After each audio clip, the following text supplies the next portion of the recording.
बोलिए बाके बिहारी लाल को, रामचंद्र भगवान को। एक बार जोर से बोलो, थोड़ा मस्ती में बोल दीजिए ना। आज को पावन कथा में हमीहरू सबैजना प्रवेश गरिसक्यौं। श्री राम नाम संकीर्तन को माध्यमबाट कथा में हमीहरू प्रवेश गरिसक्यौं। सज्जन वृन्द हजुरहरू पनि श्री राम नाम पुस्तिकामा राम नाम लेखेर कार्यालयमा बुझाउन सक्नुहुन्छ। राम नामको ठुलो महिमा छ। हामीहरू कथाको माध्यमबाट भगवान नामको महिमा चर्चा पनि निरन्तर गर्दै गइरहेका छौं। आउनुहोस् कथामा प्रवेश गरौं। पोखराको बिरौटामा यति दिव्य कोटी होम भइरहेको छ। मानव सेवा फाउन्डेशन द्वारा ये कार्य भइरहेको छ। एक बार मानव सेवा फाउन्डेशन परिवारलाई जोरदार तालीले सम्मान गर्नुहोस्। यस विशाल महायज्ञको सत् संकल्पकर्ता परम पूज्य श्री विजय कृष्ण महाराज ज्यूलाई सम्मान स्वरूप जोरदार ताली बजाउनुहोस्। और हजुरहरू सबैजना आएर भागवत कथा सुनिराख्नु भएको छ। आफूलाई सम्मान स्वरूप जोरदार ताली बजाउनुहोस्। मञ्चमा विराजमान समस्त गुरुजन आचार्यजनहरूलाई सम्मान स्वरूप जोरदार ताली। मञ्चमा विराजमान समस्त वरिष्ठ व्यक्तित्वहरूलाई सम्मान स्वरूप जोरदार ताली बजाउनुहोस्। अब हामी ज्यादा विलम्ब नगरिकन भागवत कथा रूपी अमृत रस स्वादन गरौं। आज 8 दिन भइसक्यो म हजुरको पोखरामा आएको और हजुरहरूसँग बसेर भागवत कथा श्रवणपान गराएको। बिस्तारै बिस्तारै यो दिन कम हुँदै गइरहेको छ और हजुरहरूले मलाई अपार माया गर्नुभएको छ। हजुरहरूलाई धेरै धेरै धन्यवाद। सबैलाई नमन प्रणाम। प्यार से बोलो। हिजोको दिनमा विदुर जी को पावन चरित्र हामीहरूले सुनेका थियौं। भागवत भक्त र भगवान को कथा नै भागवत हो।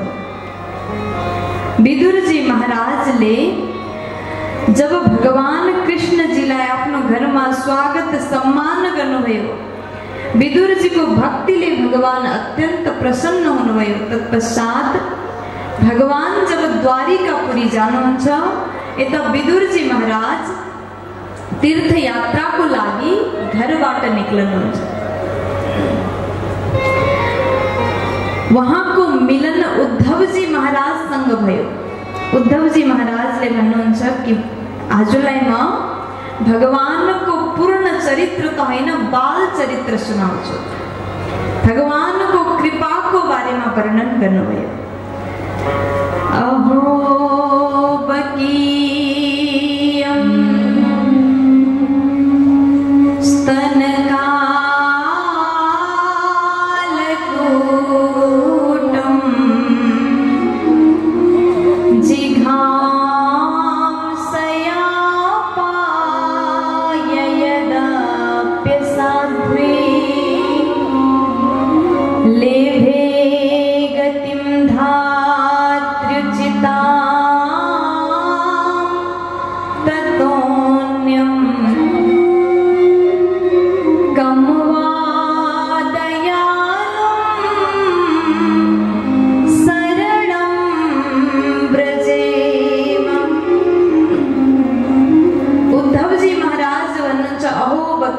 स्तनकाल कूटम।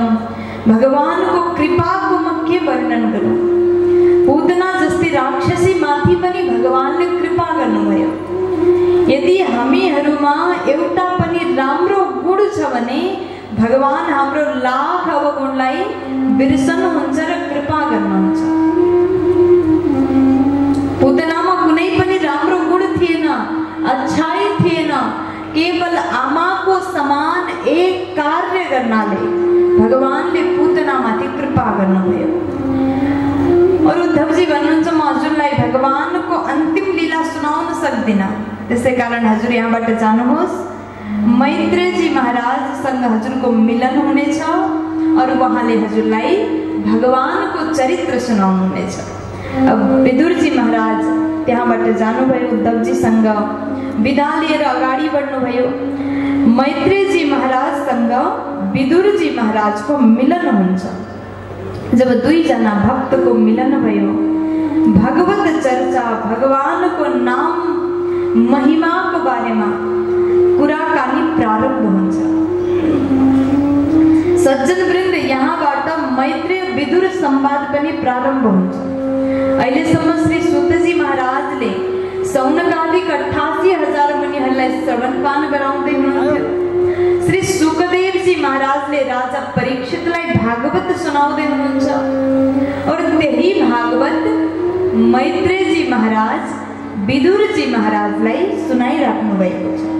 जुन कथा बिरौटामा पोखरामा बसेर हजुरहरूले मबाट सुन्दै हुनुहुन्छ। प्यार से बोलो, ए बाबा बोलो ना, बोलो ना मेरी माँ। अब हामीहरू निरन्तर कथा सुन्छौँ, मन लगाएर सुन्नुहोला, क्योंकि भागवतको कथा म भन्ने गर्छु, सावधानी हटी तो दुर्घटना घटी। यदि थोरै देर पनि हामीहरूले आफूलाई इधर उधर लगायौँ भने, आफ्नो मनलाई यहाँबाट हटायौँ भने प्रसङ्ग हामीलाई समझमा आउँदैन। त्यसै कारण मन लगाएर बुझेर सम्झेर कथालाई सुन्नुहोला। म धेरै सरल भाषामा हजुरलाई सुनाउने कोसिस गरिरहेको छु। यहाँ विदुरजी महाराजले मैत्रेयजी महाराजलाई प्रणाम गर्नुभयो और सुन्नुहुन्छ, हजुर मलाई भगवानको लीला गुणानुवाद चरित्र सुनाउनुहोस्। मैत्रेयजी महाराज भन्नुहुन्छ, विदुरजी म हजुरलाई पूर्ण भागवत कथा सुनाउँछु। सर्वप्रथम सृष्टि प्रकरण श्री मैत्रेयजी महाराजले विदुरजी महाराजलाई सुनाउनुहुन्छ। मैत्रेयजी महाराज भन्नुहुन्छ कि म हजुरलाई पहिले सृष्टि प्रकरण सुनाउँछु। यो संसारमा जब केही पनि थिएन, केवल जल नै जल थियो और जलमा भगवान श्रीमन नारायण विराजमान हुनुहुन्छ। भगवानको नाभि कमलबाट ब्रह्माजीको प्राकट्य हुन्छ। ब्रह्माजी महाराज जब कमलमा प्रकट हुनुभयो, ब्रह्माजीले चारैतिर हेर्नुहुन्छ, चारैतिर आफ्नो शिर घुमाउनुहुन्छ, चारैतिर आँखाले हेर्नुहुन्छ। उसके बाद ब्रह्माजी महाराज विचार गर्नुभयो, म कहाँबाट आएको छु, म के गर्ने। त ब्रह्माजी महाराजलाई समझमा आएन, के गर्ने होला, किन मेरो जन्म भएको होला। त ब्रह्माजी महाराज वही कमलको नलबाट बार बार भित्र जानुहुन्छ, बार बार बाहिर आउनुहुन्छ, बार बार भित्र जानुहुन्छ। त्यसपछि पनि उहाँलाई थाहा भएन मेरो जन्म किन भएको छ। भगवानले भगवानको ध्यान गर्नुभयो, तपस्या गर्नुभयो। हजारौं वर्षसम्म तप गरिसकेपछि भगवानले ब्रह्माजीलाई आदेश गर्नुभयो कि हजुर अब सृष्टि गर्नुहोस्। ध्यान दिएर सुन्नुहोला, सृष्टि कसरी भयो संसारको। भगवानले ब्रह्माजीलाई आदेश गर्नुभयो, हजुर अब सृष्टि गर्नुहोस्। ब्रह्माजी महाराज सृष्टि गर्न प्रारम्भ गर्नुहुन्छ। सर्वप्रथम ब्रह्माजीले पंच अविद्याको सृष्टि गर्नुभयो। तत्पश्चात 4 कुमार सनक, सनंदन, सनातन र सनत कुमार, सनकादिकी 4 कुमारहरूलाई बनाउनु भयो। ब्रह्माजी भन्नुहुन्छ, हजुरहरू सृष्टिलाई अगाडि बढाउनुहोस्।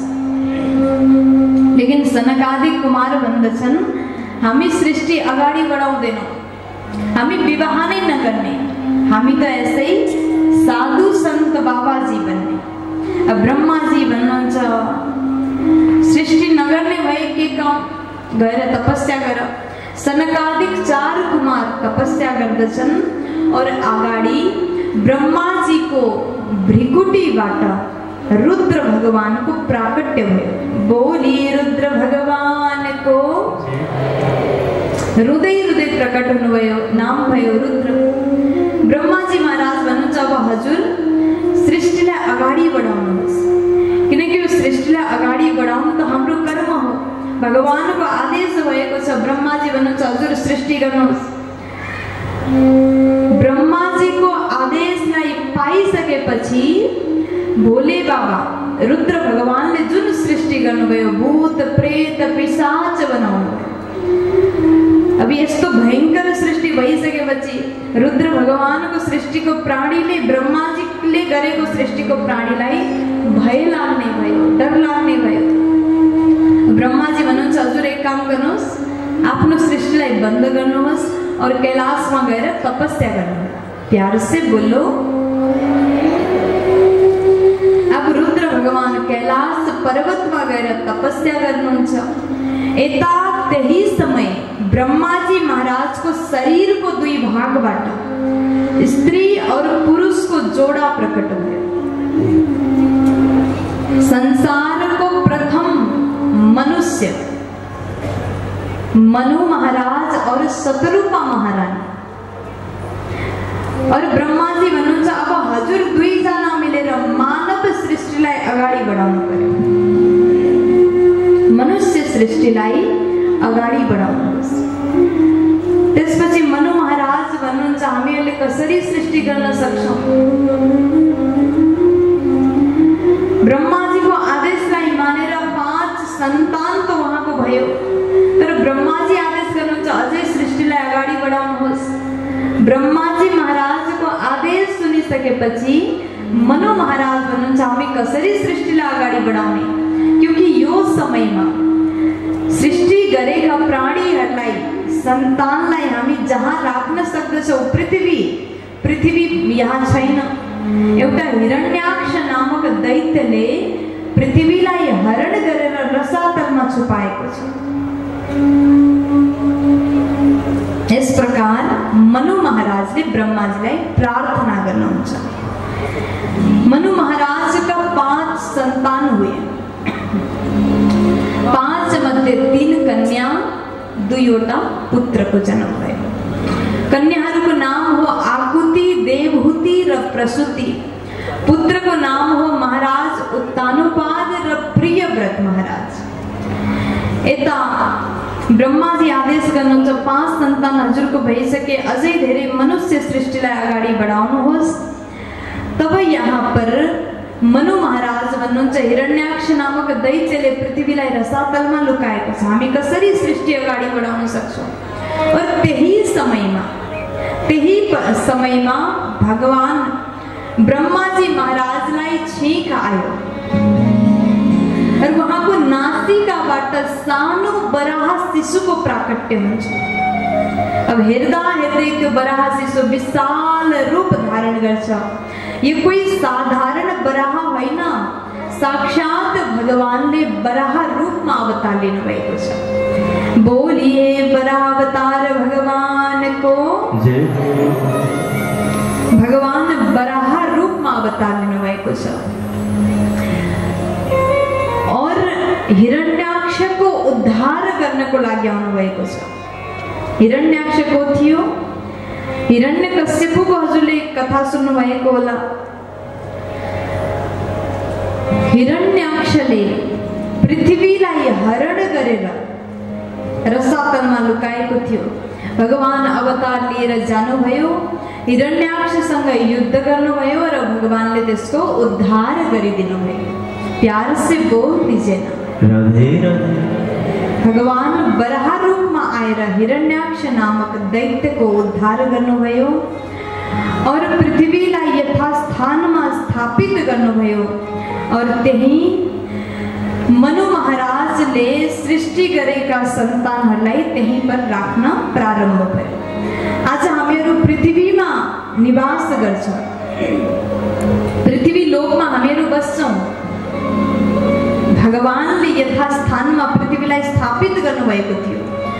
जति पनि संसारमा मनुष्यहरू छौं, मानवहरू छौं, हामी सबै भगवानका सन्तति हौं।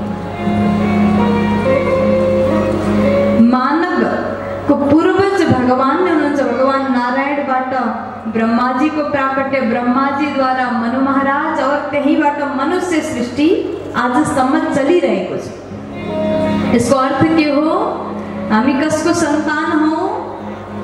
कसको थोड़ा जोड़ ले भन्नुस्, भगवान और भगवानको सन्तान भएर हामी भगवानलाई भुलिरहेका छौँ। त्यसै कारण यस्ता यस्ता धार्मिक अनुष्ठानहरू, भागवत कथाहरू हामीहरू गर्ने गर्दछौँ ताकि हम आफ्नो भगवानलाई नभुलौँ। हर पल हर समय भगवानलाई याद गरिराख्नु होला। अब त्यसपछि राजा परीक्षितजीले सुखदेवजी महाराजलाई प्रश्न गर्नुहुन्छ, प्रभु अब हजुर कृपा गर्नुहोस् र मलाई मनु महाराजको सन्तानको बारेमा बताउनुहोस्। मनु महाराजका 5 सन्तान भए, तिनीमध्ये उनको चरित्र विस्तार पूर्वक म सुन्न चाहन्छु, जान्न चाहन्छु, मलाई श्रवण पान गराउनुहोस्। तो यहाँ पर सुखदेव जी महाराज भन्नुहुन्छ, राजन मनु महाराज की 3 पुत्रीहरू हुनुहुन्छ, आकुति देवी, देवहूति देवी र प्रसूति देवी। देवहूति को विवाह हुन्छ कर्दम जी को साथमा। कर्दम जी भगवान को ध्यान गरिराख्नु भएको छ, तपस्या गर्नु भएको छ। भगवान गएर देख्नु भएको, कर्दमजीलाई दर्शन दिनुभयो भगवानले। भगवान भन्नुहुन्छ अब हजुरको घरमा मनु महाराज आफ्नी पुत्री देवहूतिको रिश्ता लिएर आउँदै हुनुहुन्छ और हजुरले स्वीकार गर्नुहोला, मना नगर्नुहोला। कर्दमजीलाई विवाहको इच्छा त थियो, तर भगवान आइसकेर वरदान माग भन्दाखेरि कर्दमजी भन्नुहुन्छ केही पनि चाहिँदैन। जसलाई हजुरको दर्शन भयो उसलाई अरु संसारिक वस्तु केही पनि चाहिँदैन। तर भगवान भन्नुहुन्छ कि हजुरलाई जब रिश्ता आउँछ हजुरले स्वीकार गर्नुहोला। अब भने जस्तै मनु महाराज आफ्नी बेटी पुत्री देवहूतिको रिश्ता लिएर आउनुभयो। कर्दमजी महाराजले 3 वटा आसन बिछाउनु भएको थियो। कन्या का पिता, माता और कन्या आए, 3 वटा आसन बिछाउनु भएको थियो। जब 3 वटा आसनलाई देवहूति मैयाले देख्नुभयो, अब लड़की पसंद गर्नु भन्दा पहिला, केटी हेर्न जानु भन्दा पहिला, या फिर विवाह हुने वाला केटा हेर्नु भन्दा पहिला गुण देख्न पनि जरुरी छ। आजकल हामीहरू जब विवाह गर्छौं नि, विवाह भन्दा पहिला कति धेरै कुराहरू जाँच पडताल गर्छौं, हो कि हैन? गर्न पनि जरुरी छ। वास्तवमा जो आमा बाबा आफ्नो छोरीको लागि होस् या फिर छोराको लागि होस्, जब खोज्छन् विवाहको लागि कन्या अथवा पुरुष, माता पिता धेरै ध्यान दिनुहुन्छ। स्वभाव कस्तो छ, संस्कार कस्तो छ, कति कमाउँछ, केही नखाने कुरा खान्छ कि खाँदैन ध्यान दिनुहुन्छ और दिन पनि आवश्यकता छ। यदि हजुरले राम्रो संस्कार हेरेर आफ्नी पुत्रीको कन्यादान गरिदिनु भयो भने हजुरकी छोरी जीवनभर प्रसन्न रहन्छन्। और म निवेदन गर्न चाहन्छु हजुरहरू सबैजना आफ्नो छोरीको विवाह गर्नुभन्दा पहिला ज्वाइँको स्वभावलाई अवश्य हेर्नुहोला। बिना जाँचे, बिना जाँच पड़ताल गरे छोरीको विवाह नगर्नुहोस्। प्यार से बोलो, थोड़ा जोर से बोलो ना, और जोर से बोल दीजिए ना। अब देवहूति मैया मनु महाराज की पुत्री देवहूति देवी माता पिता को साथ में होने वाले पति को घर में जानु भएको छ। 3 वटा आसन बिछाइएको छ। कर्दमजी केही पनि बोल्नु भएन, माता पितासँग कुरा गर्नुहुन्छ। यता देवहूति महारानी, देवहूति मैयाले विचार गर्नुभयो, होने वाला पति जोसँग विवाह होने वाला छ, होने वाला पति को साथ में एक बराबर को आसन में म कसरी बस्छु। पहिला पहिला पतिव्रत धर्म को खूब पालन हुन्थ्यो। एक आसन में नबस्ने, शास्त्र में तो विविध प्रकार का चर्चाहरू छन् जसलाई म गर्दिन, बताउँदिन। प्यार से बोलो। देवहूति मैयाले विचार गर्नुभयो जोसँग विवाह हुनेवाला छ उहाँको साथमा एक आसनमा म कसरी बस्ने। एउटा सम्मानको कुरा हुन्छ, इज्जतको कुरा हुन्छ, मर्यादाको कुरा हुन्छ। यदि बसौँ भने हुनेवाला पतिको अपमान, नबसौँ भने यो आसनको अपमान। यदि हजुर कसैको घरमा जानु भएको छ और कसैले स्वागतको साथमा हजुरलाई आसन प्रदान गर्यो भने त्यो आसनमा बस्नुपर्छ।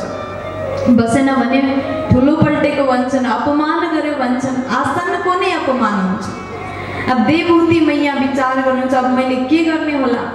तो देवहूति देवीले आफ्नो हातलाई त आसनमा राखिदिनु भयो और आफू भैमा बस्नुभयो। जब कर्दमजीले देख्नुभयो त्यो दृश्य देखेपछि अत्यन्त प्रसन्न हुनुभयो। यो जुन कन्या हो विवाहको लागि एकदम योग्य कन्या छ, विवाहको लागि स्वीकार गर्नुभयो। अब तत्पश्चात विवाह हुनुभन्दा पूर्व एउटा शर्त राखियो। कस्तो शर्त?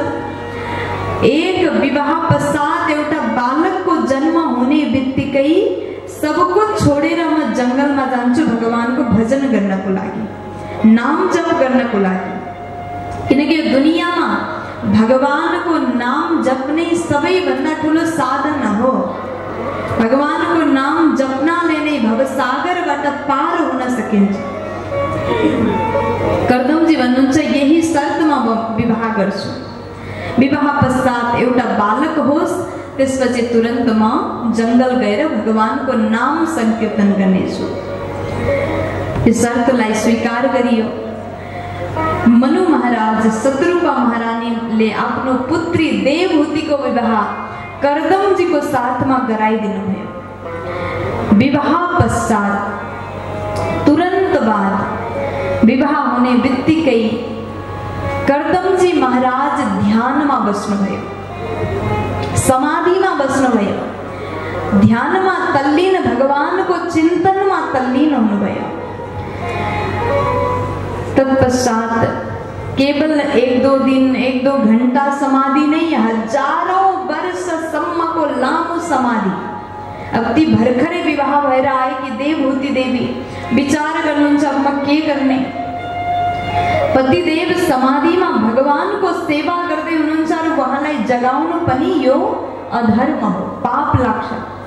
यदि कोही भगवानको भजनमा झुमेको छ, भगवानको ध्यानमा तल्लीन भएको छ भने त्यो अवस्थामा डिस्टर्ब गर्न हुँदैन। अब देवीजीले विचार गर्नुभयो, देवहूति देवीले उहाँ समाधिमा हुनुहुन्छ, म यही आश्रममा सेवा गर्छु।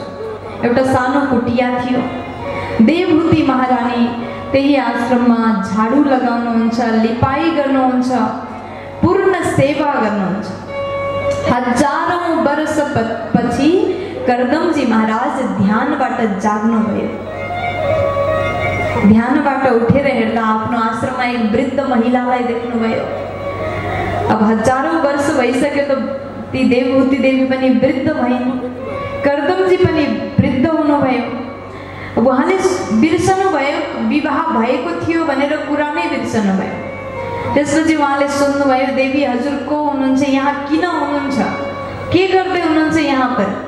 देवहूति माता भन्नुहुन्छ कि स्वामी हजारौं वर्ष पहिले मेरो पिताले मलाई कन्यादान दिनुभएको थियो, हजुरको साथमा विवाह गर्नुभएको थियो। और विवाहको तुरन्त पश्चात हजुर समाधिमा डुब्नु भयो और हजुरलाई छोडेर म कसरी जाने? पहिला पहिलाको जमानामा पतिको आदेश बिना माइका पनि माइत पनि छोरीहरू जाँदैन थिए। आफ्नो ससुरालका सासु ससुरा पतिहरूको आदेश लिए बिना माइत पनि छोरीहरू जानु हुँदैन थियो। पति समाधिमा बसेको हजारौं वर्षसम्म पनि इन्तजार गरेर बस्नुभयो। अब आजकलको भएदेखि विवाह भएको 2 दिनपछि यदि पति विदेश गए भने तुरंत माइके। प्यार से बोलो, थोड़ा जोड़ से बोलो ना। मैले हजुरलाई त्यस्तो नगर्नुहोस् भन्न खोजेको होइन।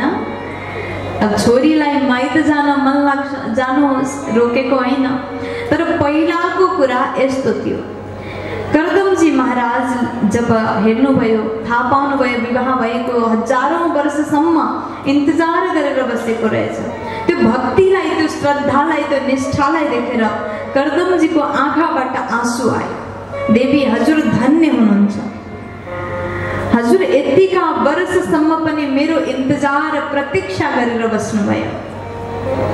हजुरको भक्तिलाई म नमन गर्छु, हजुरको यो निष्ठालाई म नमन गर्छु। अब तपस्याको बल थियो, तपस्वी साधु हुनुहुन्थ्यो कर्दमजी।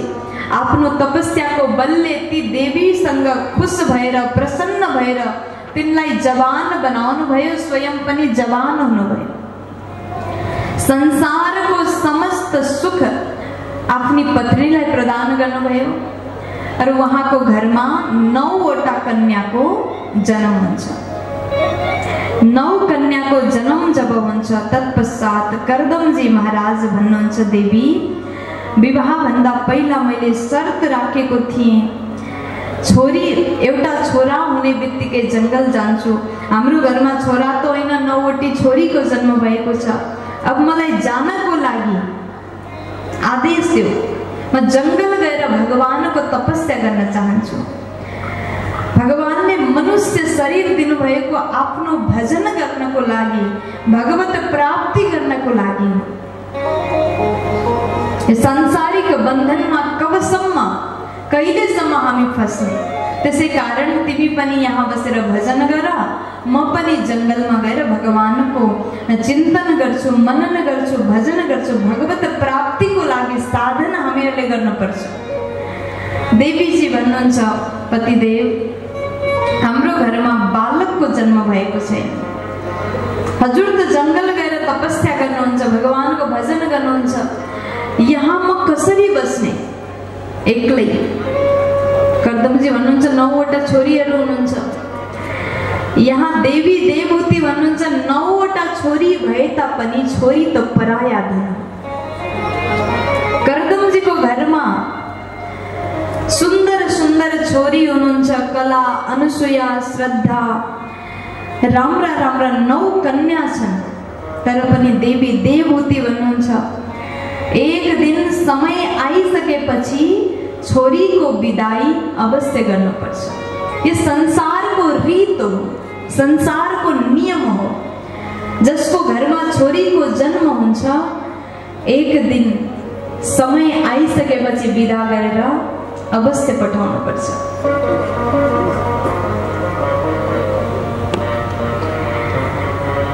तर जुन घरमा छोरीको जन्म हुन्छ नि, मान्छेहरू भन्छन् छोरीको जन्म नहोस्, छोराको जन्म होस्।